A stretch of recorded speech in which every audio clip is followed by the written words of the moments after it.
கண்ணீரிலே வாழுவான், நீ கண்ணீர் விட்டால் தாங்குவான். தன்னை நம்பி யாரும் வந்தால் உயிரை கொடுத்து தூக்குவான். எருவா எரிக்க எரிக்க திருநீரு இவனே,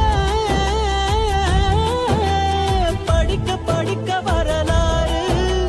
சத்தியமானா சொல்லுறேன்டா, இவன் சத்தியமே தோத்து நிற்கும் நல்லவன்டா. சுத்தத்திலும் சுத்த தங்கமடா இந்த அண்ணா தோற. தங்கமா வைரமா என்ன சொல்ல, இவன் குணத்துக்கு ஏதும் ஈடு இல்ல. சொந்தமா